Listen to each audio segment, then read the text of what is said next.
Larry's words stung as he stepped into my hospital room with a smirk. "You can't even manage basic household tasks. We should just get a divorce," he said. Beside him stood a woman I didn't recognize. Hooked up to numerous medical devices, I watched them, silently noting how little Larry knew about my true financial worth. $10 million to be precise. His suggestion of divorce seemed almost laughable given the stakes involved for a housewife like me. Resolute in my decision, I realized I couldn't remain with someone who demeaned his spouse during such vulnerable times. Reaching into my bag, I retrieved the divorce papers I had been carrying, prepared for a moment like this. Handing them over with a defiant smile, I watched as Larry accepted them. "I'll be happier with her, so don't worry," Larry declared, draping his arm around the woman, whom he introduced as Brenda. Brenda gave me a condescending look and remarked, "Take care, ma'am, you're not a miss anymore." With those parting words, they left the room, laughter trailing behind them. Their joy seemed transient. Alone, I couldn't help but burst into laughter myself. It was Friday, and by Monday the divorce would be processed. The thought of only 4 more days until freedom made my heart race with anticipation. My name is Natalie Ruth, a 40-year-old housewife living on a farm. While I might not boast any special skills, I take great pride in my extensive cooking abilities.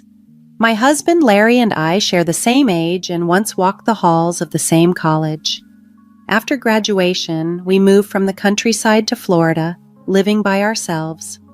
I often cooked for Larry using fresh vegetables and rice sent by my family. Many believed that my cooking was the way to his heart, and I tended to agree. Larry to this day struggles with any kind of household chore. Ever since our dating days, I've taken care of him, and nothing changed after our marriage. Although we never had children, we found joy in our shared lives, especially our mutual love for food. We enjoyed driving out for short trips on his days off, seeking new culinary delights. When we were newlyweds, Larry was gentle and kind.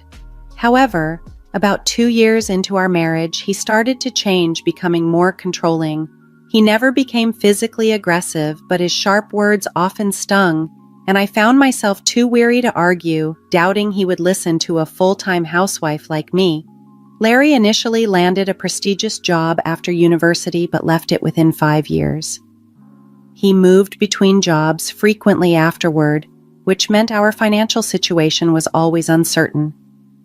This instability and his increasingly harsh demeanor made our relationship more challenging, but I continued to manage our home and hoped for better days ahead.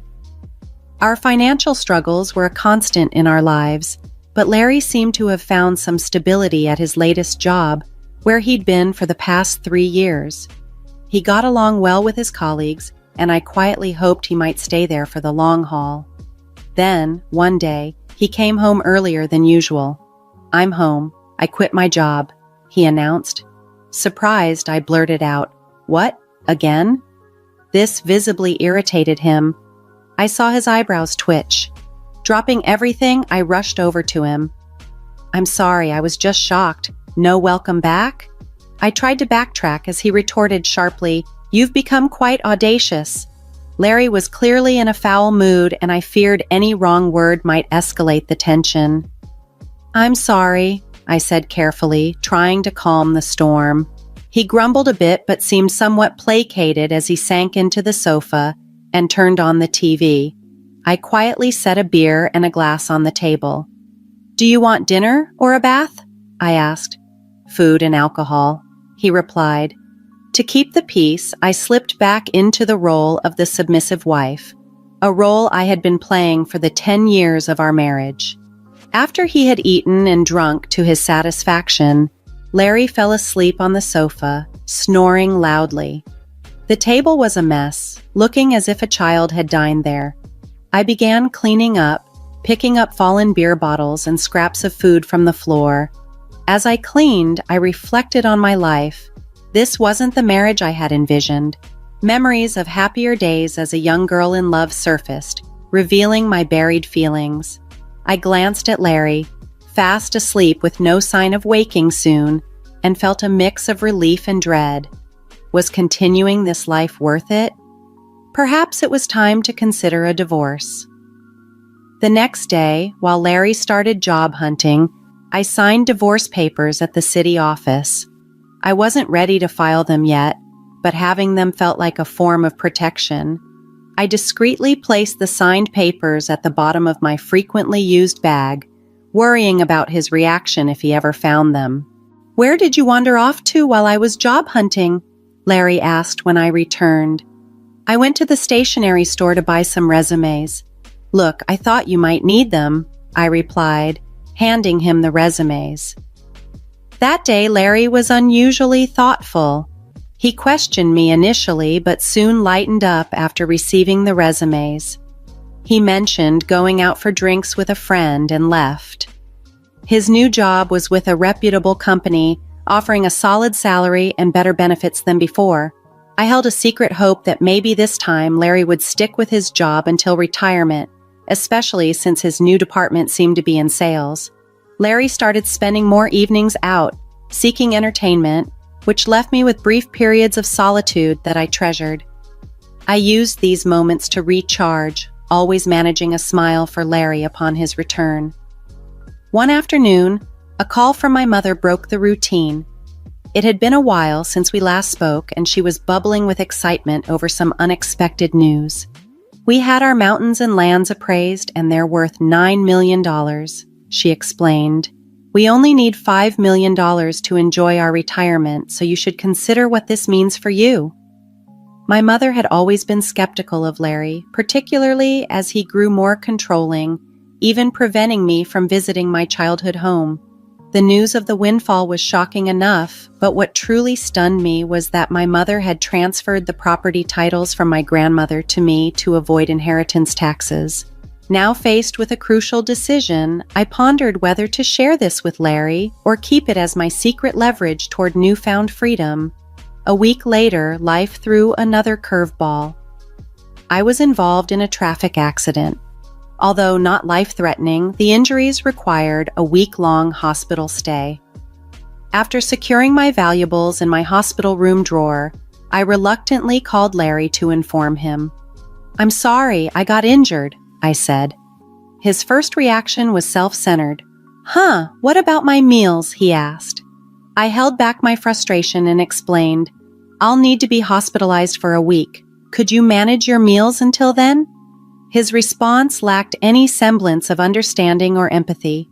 That night, I had planned to discuss the inheritance with him, but his callousness made me reconsider. As I lay in the hospital bed, surrounded by medical equipment, I felt a strong intuition about the upcoming events. Larry's visit to the hospital confirmed my worst fears. His first words were cutting. "You're useless, can't even do housework, let's get a divorce and you better pay me compensation," he sneered, oblivious to my financial standing. A young woman stood by his side, smirking disdainfully at my plight. With a grim resolve, I decided that I could no longer be with someone who would treat his wife so harshly in her time of need. I retrieved the divorce papers I had kept almost as a talisman from my bag and handed them to him with a forced smile.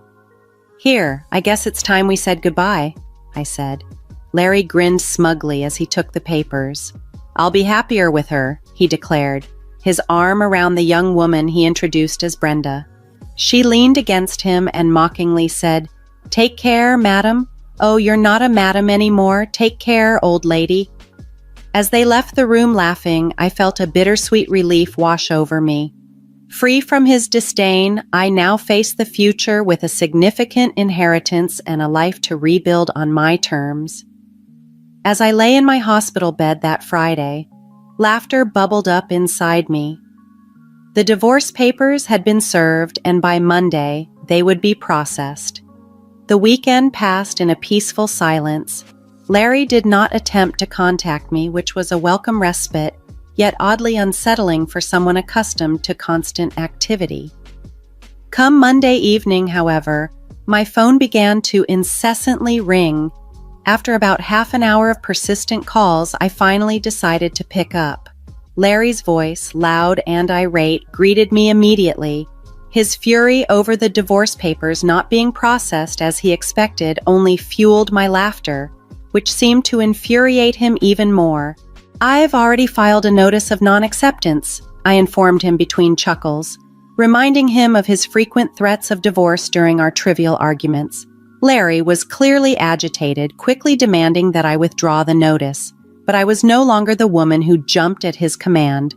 I calmly explained that nothing could be done until I was discharged from the hospital and that we'd need to sort this out at the municipal office.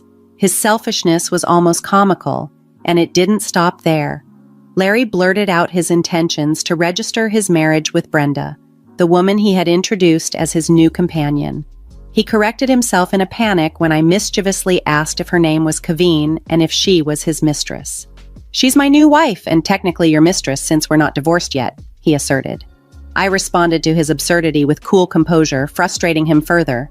Deciding to strike a more serious chord, I informed him that he would be hearing from my lawyer regarding the division of our assets. I emphasized how I had always managed our household and remained faithful, highlighting his role in our failing marriage.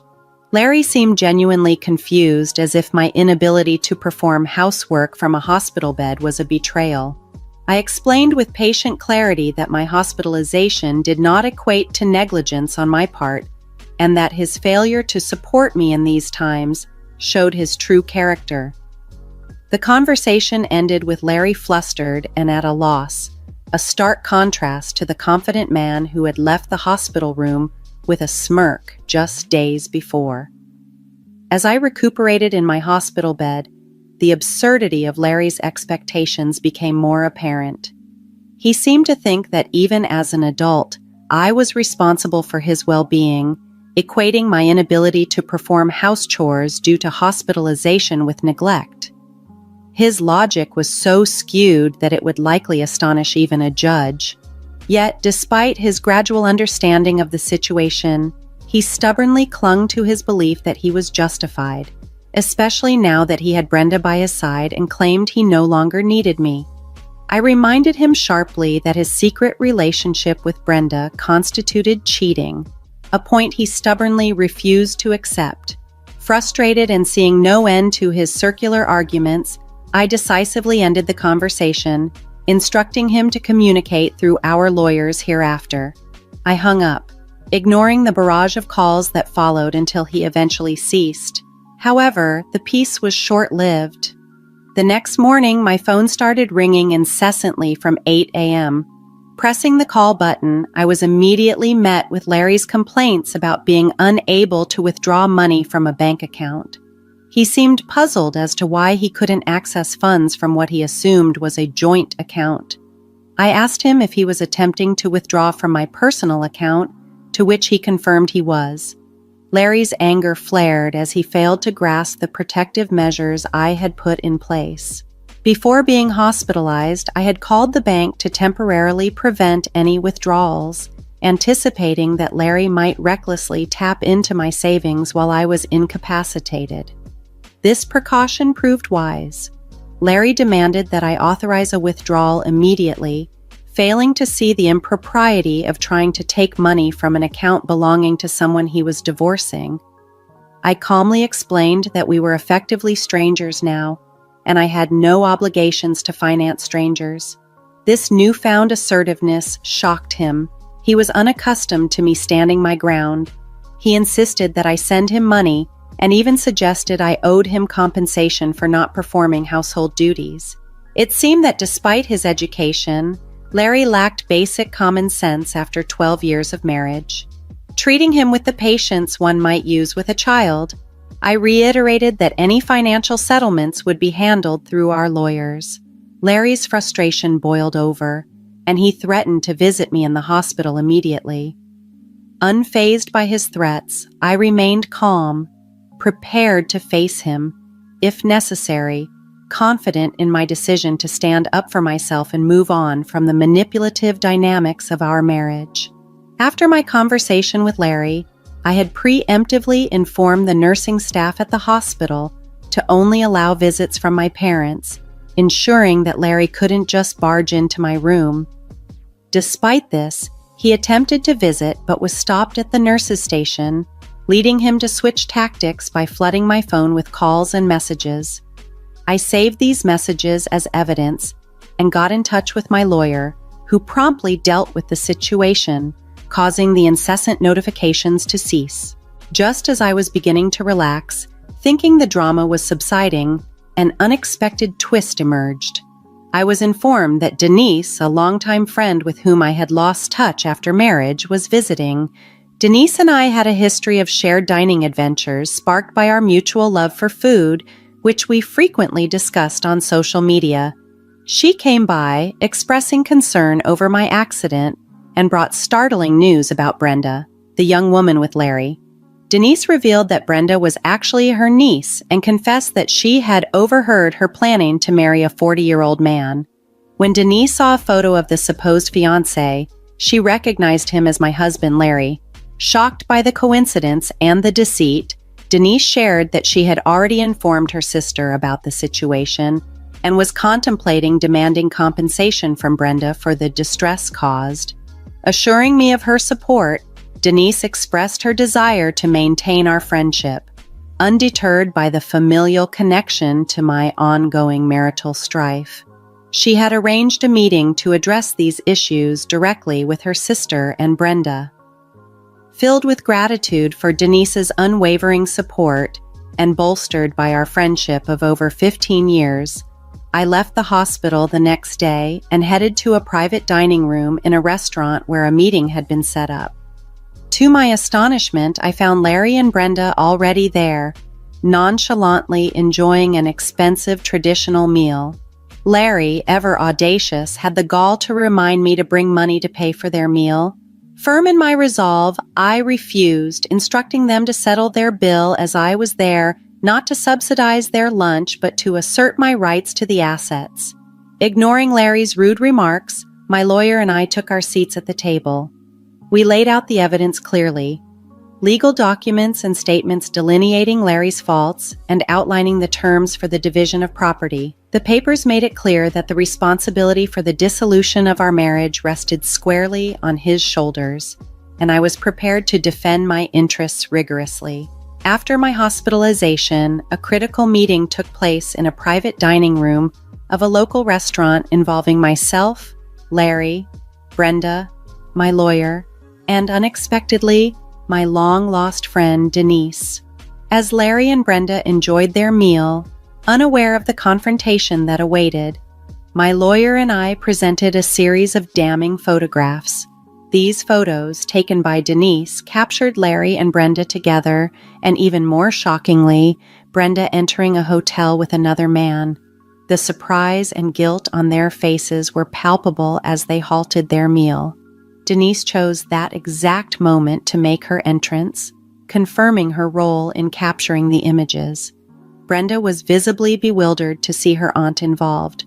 Denise, maintaining her loyalty to me, expressed her deep disappointment in Brenda's actions, but affirmed her desire to remain friends with me, despite seeking compensation from her niece. In the heat of the confrontation, Brenda blurted out that she was pregnant, a claim that visibly shocked Larry. However, the claim quickly unraveled when Denise, skeptical, noted that Brenda showed no signs of pregnancy. Under pressure, Brenda admitted to fabricating the pregnancy story as a tactic to secure Larry's commitment, confessing her strategy of targeting affluent older men. Larry, finding himself in a web of lies and deceit, was left speechless. Denise, taking charge of the situation, led a remorseful Brenda away, promising a more formal apology later. Left alone with me, Larry scrambled to salvage our relationship, pleading for a fresh start and lamenting his deception of Brenda. He even tried to leverage my lack of recent work experience to suggest I couldn't manage alone. I firmly rejected his advances, revealing my substantial personal net worth, estimated at around $10 million, acquired through inheritance, funds he had no claim over as they were not marital assets. With my financial independence assured, I reiterated my intention to proceed with the divorce. The fallout from this revelation was swift. Brenda, under pressure from her family, transferred a sum of money into my account as a form of compensation, and her mother ensured she worked to make amends. Larry, now estranged from his own family and Brenda's, faced severe repercussions. He was dismissed from his job for his indiscretions and resorted to multiple construction jobs to manage his debts. With the divorce finalized, I redirected the funds I received to charity and relocated to the countryside to start anew. Meanwhile, Denise and I rekindled our friendship, making plans to remain single, live together, and indulge in our shared passion for food and travel. We look forward to beginning our new life, embarking on culinary tours, and taking short trips, celebrating our freedom and the enduring strength of our friendship. Excitement fills me as I prepare for a future where I can live joyfully and authentically, true to myself.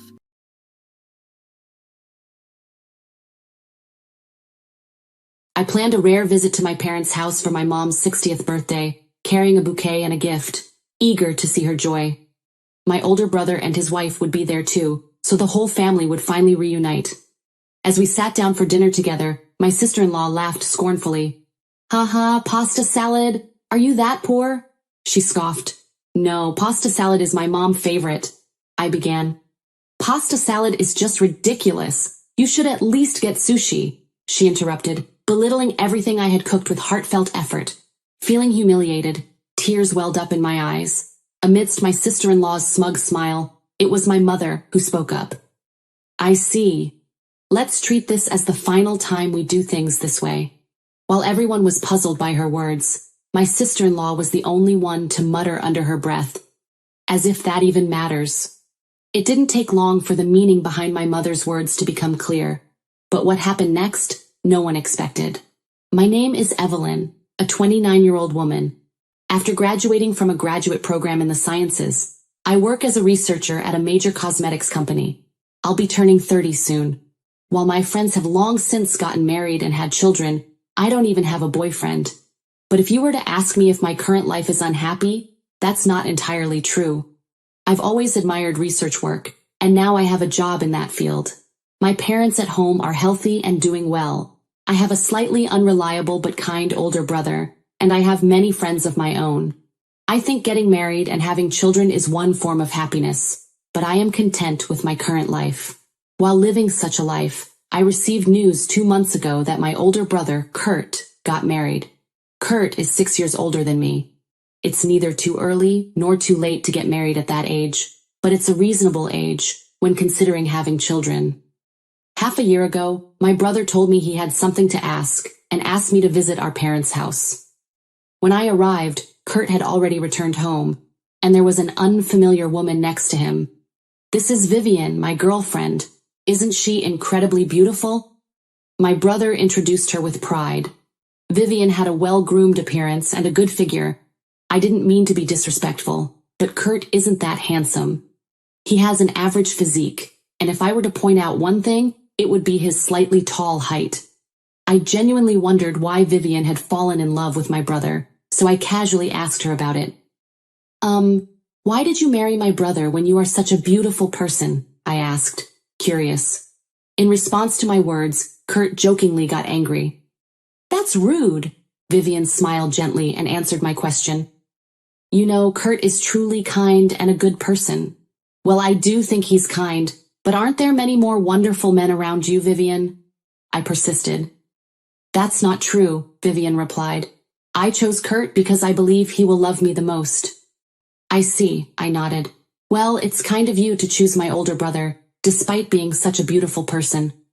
Upon hearing my words, Vivian laughed and replied, "You are funny. I genuinely believe that as long as I can be with Kurt, that's all that matters." Our conversation made our parents laugh as well. My brother paused for a moment but quickly smiled, reassured by the atmosphere. And so, 2 months ago, my brother's engagement was confirmed, followed by their marriage. Afterward, the newlyweds moved to a prime location, a high-rise condo, and began their married life. However, I had a slight question in my mind. Frankly speaking, my brother is not the type of person who dreams of living in a high-rise condo. The apartment where he had been living alone should have been spacious enough for a couple. So, Why did they choose to move to such an expensive high-rise condo? It was again curiosity. One day, I decided to call my brother to discuss plans for our mother's birthday celebration next month. "Hello?" my brother answered, and I quickly got to the main topic. "Hey brother, do you remember that our mother's birthday is next month?" "Of course," he replied. "I mean, this year she turned 60, right? It's a significant milestone, so I made sure to note it in my planner." "Impressive," I praised. "So what should we do this year? Take her on a trip or something?" "A trip?" he considered. "I really want to take her somewhere, but I'm a bit swamped with work right now." "Ah, I see," I said, understanding. "Big bro, you're always busy with work." My brother has always been extremely talented. After graduating from a prestigious private university, he joined a financial company. At the age of 35, he already holds a high position and earns significantly more than others in his age group. However, his job is demanding, and recently he has even been working on weekends. While I wanted to do something special for our mother's 60th celebration, it wouldn't make sense without my brother. I was pondering if there were any good ideas when my brother happily spoke up. "Hey Evelyn, traveling might be a good idea, but try to remember Mom's personality." "Haha, what do you mean?" I laughed. "Mom has always enjoyed having everyone gathered at home. Even after we became working adults, we took her on trips to surprise her with other things. But when was she most happy?" he asked. "That would be when you and I came back home, and we all had dinner together," I realized. "Exactly, that's it. And if Mom says she wants to go on a trip, we can plan that for another day. But on her actual birthday, how about going back to our hometown and having dinner together at home?" Kurt suggested. "Yeah, I think that's a fantastic idea," I agreed wholeheartedly. I had been thinking about what would make me happy and what would bring me joy, but Mom was different. She had always said that the happiest moments were when we all sat down together and had a meal. It was her 60th birthday celebration, and I wanted to do something that would truly make her happy. As we excitedly discussed this with my brother, I heard a voice from the other end of the phone. "Wait a minute, it's her 60th birthday, and you are just having dinner? Shouldn't you be planning a trip?" It was my brother's wife speaking, but her voice sounded quite different from what I had heard before. The two of them started their exchange on the phone. "Vivian, I was just talking to Evelyn, and Mom is happiest when we all have dinner together," my brother said. "Well, I wouldn't be happy with that kind of celebration," Vivian replied. "That's why I'm talking about our mom right now," he continued. "I can't believe it.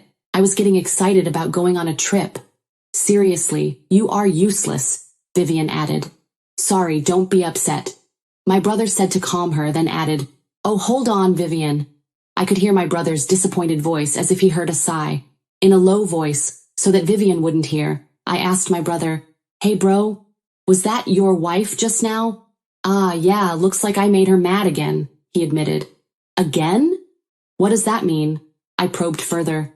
"Well, lately, I've been unintentionally making her angry. I didn't think I was saying anything weird, but she's been getting really upset," he replied. "I see, but based on the conversation just now, it felt like she was unreasonably angry, didn't it?" I inquired. Then, something else that had been on my mind came up. "Hey Kurt, I've been curious about this for a while, but why did you move to a high-rise condo?" "Oh, well, that's..." He hesitated. "The apartment you used to live in was spacious enough, so why did you choose a high-rise condo?" I kept insisting. My question made my brother fall silent. Thinking that I had asked something inappropriate, I tried to change the subject. But just as I was about to do so, my brother began speaking quietly. "Actually, Vivian wanted to move to this high-rise condo," he said. "Huh? Your wife?" "But even if she wanted to move, she didn't have to decide on a high-rise condo so quickly," I pondered. "I had no choice. She threatened to divorce me if we didn't move," he explained. "Wait, what?" "That's just an empty threat," I said, incredulous. "But we had just got married, and I didn't want to get divorced," he added hesitantly. On the other hand, anger towards my sister-in-law was bubbling up inside me. Sweating to divorce if you don't move to a high-rise condo? That's just too much. Of course, it's not only his fault for not refusing, but still, she's just taking advantage of his kind nature. However, I thought that if I expressed my anger now, my brother would be disheartened. So I continued the conversation, maintaining a tone of caution towards my sister-in-law. Hey bro, I think your kindness is really great, but this is clearly being taken advantage of, I said carefully. I know, but everyone in the family was happy about my marriage to Vivian, so He tried to explain, but I continued. I was happy too, but that's because I thought your wife was a wonderful person. Hearing the current situation changed my impression, and I don't really care if you get a divorce, I said. But Dad and Mom? He hinted. Well, in the end, it's your decision, so do what you want. Just remember that it's too late to regret later. You understand? I concluded. Thanks, Evelyn, he replied, sounding a bit defeated. When we ended the call, my brother seemed somewhat down. I thought I might have said too much, but considering my brother's well-being, it was better to be clear and firm. Despite my brother being part of our family, life with someone as selfish as Vivian wouldn't bring him happiness. If he's considering remarriage, it's better to get divorced sooner rather than later due to his age. Well, in the end, it's your decision, brother, I reminded him. I became strict in my desire for my brother's happiness. Even if my brother is unjustifiably angered by Vivian, he may still find happiness being with her. I realized it wasn't my place to interfere in my brother's marriage. With that realization, I became a little calmer. Afterward, I maintained regular contact with my brother, and in the end, we decided to celebrate our mother's 60th birthday at our parents' house. My brother brought her a cake and a turkey, while I planned to cook our mother's favorite dishes in advance. 1 month later, on our mother's 60th birthday, I arrived at my parents' house 2 hours early with a gift and a bouquet of flowers. I took charge of the kitchen. Today, I was going to make my mother's favorite dish, pasta salad. It might seem like a plain dish for a celebration, but my mother absolutely loved pasta salad. It was the first time she would taste my cooking, so I saw it as a great opportunity. I had already informed my father of the plan, and he took my brother out for the afternoon. That left me alone to prepare the meal. A few hours later, my brother and his wife returned home before our parents. They carried a cake and a turkey, placing them on the table. Just as they finished arranging the glass plates, our parents arrived. When my mother saw the feast on the table, her eyes sparkled with joy. "Oh wow, what's all this? So much food!" she exclaimed. "Mother, today is your birthday, right? We wanted to celebrate your 60th with everyone," my brother said with a smile. "Oh, is that so? I'm so happy. Thank you, everyone," she beamed. "Of course now, Mother, since it's your special day, please have a seat right here," I said. My brother helped our mother to her seat and gave me a signal with his eyes. Seeing it, I carefully plated the delicious pasta salad and brought it over to our mother. When I placed the dish in front of her, she looked surprised and asked me, "Oh, Evelyn, this is—" "Yes, it's your favorite pasta salad. I made it for you," I replied, feeling proud. Tears welled up in my mother's eyes as she struggled to find the words. At that moment, my sister-in-law suddenly burst into laughter. "Ha ha ha ha ha ha. Evelyn, really? This is just too much. You have no sense, do you? It's not normal to serve this kinds of things at a celebration." Her laughter filled the room, and silence fell upon us. My brother seemed like he wanted to say something but remained timid. Amidst the tension, I couldn't hold back and retorted, "Wait a minute. There's no need to say it like that." "Huh? What's the deal with pasta salad? Are you that poor?" My sister-in-law continued to be perplexed. "No, pasta salad is our favorite," I retorted. "Pasta salad is unacceptable? Why don't you go buy some sushi then?" Vivian exclaimed. I had put my heart into cooking the dish, hoping to make my mother happy, but my brother's wife completely belittled it, even subjecting it to sushi insults. It brought tears of anger and frustration. Why did it have to come to this? All I wanted was for my mother to be pleased, I explained, meeting my sister-in-law's smug look. It was my mother who spoke up with a smile. "Well then, today will be the last time I see you." While everyone was confused, my sister-in-law muttered, "Huh?" With her mouth open in shock, my mother spoke firmly. "Didn't you hear me? I said I would never see you again. Could you please leave this house immediately?" "Huh? Wait, Mother, what are you saying? Vivian said in astonishment. You don't understand what I'm saying? Please leave right now, my mom repeated angrily. Wait! I was only speaking up for my mother-in-law. My sister-in-law defended herself. In response to Vivian's statement, my mother softly asked if it was for my sake, and she desperately pleaded with her. Yes, that's right. I wouldn't send my mother-in-law something like pasta salad. Look, I even brought a cake and a turkey today. Those were bought with Kurt's money, right? What have you given me? My mom suddenly asked her. With her moving to a high-rise condo, I found it suspicious. You know, I heard you quit your job right after getting married. If that's true, then you should at least save a little. Even if Kurt earns well, he's not the type to spend money recklessly, my mother concluded. It seemed my mother had already noticed my sister-in-law's hidden side. When confronted, my sister-in-law didn't apologize, but instead became completely defiant. Well, what about it? I just graced this gloomy, sexist household with my presence. You should be grateful. A regular guy like him wouldn't find a wife without money, right? She remarked. So, that's your true nature, my mom said. Well, I don't care about you guys anymore. I don't ever want anything to do with you again. Kurt will do anything I ask him to, after all, my sister-in-law snapped. Really? Is that so, Kurt?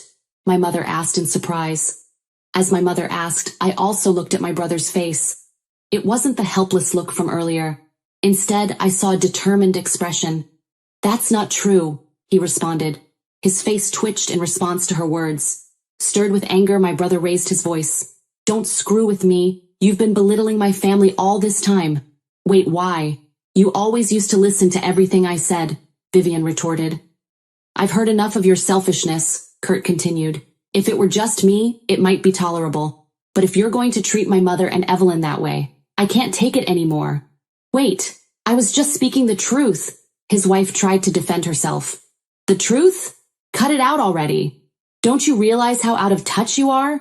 I was a fool to be deceived by your sweet act. I'm divorcing you, my brother exclaimed.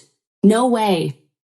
Finally realizing her situation, my sister-in-law desperately pleaded with a false smile. However, my brother didn't even look at her and bowed his head to me. I'm sorry you were giving me advice too. You know, it can't be helped, big brother. You're a kind person, I replied. But my kindness was misplaced, right? He asked. That's not true. You just chose the wrong person to be kind to. Kindness is one of your strengths, big brother, I added. I'm sorry, thank you, Kurt apologized, lowering his head. After my mother reprimanded Vivian, it seemed that my brother's anger had also been ignited. Thanks to that, we were able to drive away my sister-in-law, who had shown her true colors. Afterward, my brother demanded a divorce from Vivian. At first she hesitated, but with the news reaching her parents as well, Vivian reluctantly signed the divorce papers. She lost her parents' support and found herself living alone without anyone to rely on. It seems my sister-in-law is currently working night shifts at a leave-in job. Rumor has it that she is in debt and even supporting a man, becoming an irredeemable person. A year has passed since then, and my brother has found a new girlfriend. This time his partner is a very gentle and adorable woman with a lovely smile. Although she has a mischievous side, that's probably what captured my brother's heart. They are an unmistakably well-suited couple. My parents and I sincerely wish for my brother's happiness. This time, I hope my brother can enjoy a happy married life.